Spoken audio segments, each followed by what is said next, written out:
inspira, me orgulha e não tira o direito que eu tenho de vestir esse meu jeito simples e nem de falar com o sotaque que eu tenho.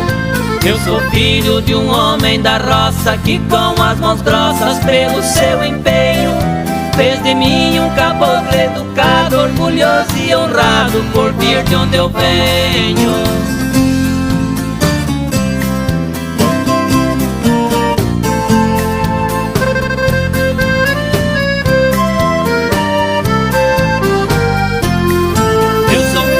Do interior onde mora o amor e a simplicidade.